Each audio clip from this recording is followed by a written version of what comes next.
Welcome back to my channel Arnika vlogs. இன்றைக்கி வீடியோவில் நம்ம மோர் ரசம் எப்படி பண்ணலான்னு பார்க்கலாம். இது ரொம்ப டேஸ்டியான ரெசிபி, ரொம்ப சீக்கிரமாகவும் பண்ணிடலாம்.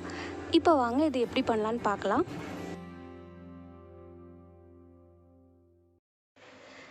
இப்போது மோர் ரசம் பண்ணுறதுக்கு தேவையான இன்க்ரீடியன்ட்ஸ் பார்த்துடலாம். மோர் 1.5 கப் 300 ml. ரசம் பண்ணுறதுக்கு 2 வரமிளகா, 1 டீஸ்பூன் ஜீரகம், 1 டீஸ்பூன் நல்ல மிளகு, 4 பல் பூண்டு, கொஞ்சமாக கருவேப்பிலை, கொஞ்சமாக கொத்தமல்லி தழை, 2 தக்காளி, மஞ்சள் 1 பிஞ்ச் எடுத்துக்கலாம், தேவையான அளவு ஆயில், தேவையான அளவு உப்பு எடுத்துக்கலாம். தாளிக்கிறதுக்கு 2 வரமிளகா, 1/2 ஸ்பூன் கடுகு, 1/2 ஸ்பூன் பெருங்காயத்தூள். மோர் ரசம் பண்ணுறதுக்கு ஃபஸ்ட்டு ரசத்துக்கு அரைச்சி எடுத்துக்கலாம். அதுக்கு நாம் எடுத்து வச்சுருந்த வரமிளகா, பூண்டு, நல்ல மிளகு, அப்புறமா ஜீரகம், இது எல்லாமே மிக்சர் கிரைண்டரில் சேர்த்துக்கலாம்.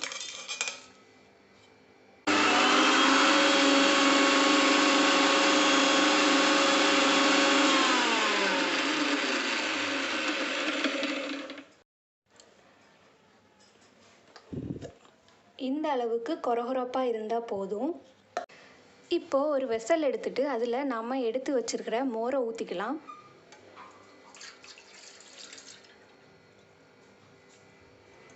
அது கூடயே நாம் எடுத்து வச்சுருந்த 2 தக்காளியும் போட்டு நல்லா மிக்ஸ் பண்ணிக்கலாம்.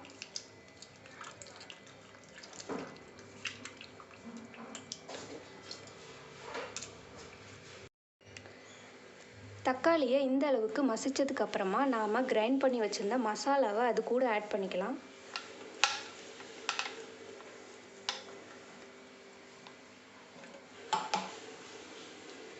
அது கூடயே நம்ம எடுத்து வச்சுருந்த கொத்தமல்லி செடி, அப்புறமா கருவேப்பிலையை ஆட் பண்ணிக்கலாம். இப்போது இதில் கொஞ்சமாக மஞ்சள் தூள், அப்புறமா தேவையான அளவு உப்பு ஆட் பண்ணிக்கலாம்.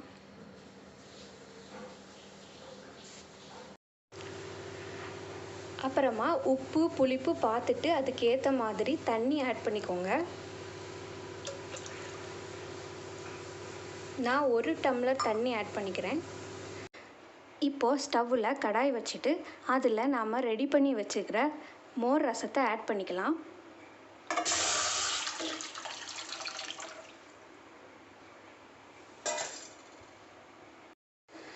இந்த அளவுக்கு கொதிச்சதுக்கு அப்புறமா நாம் மோர் ரசத்தை இறக்கிக்கலாம்.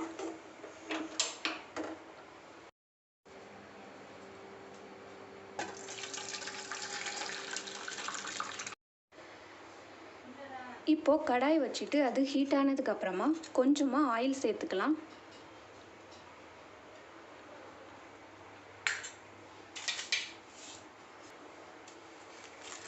அதில் 2 வரமிளகா, கொஞ்சமாக கடுகு சேர்த்துக்கலாம்.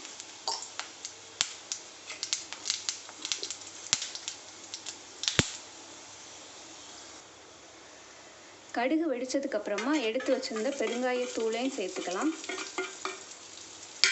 இப்போது தாளித்ததை நாம் ரெடி பண்ணி வச்சுருக்கிற மோர் ரசத்தோடு ஆட் பண்ணிக்கலாம்.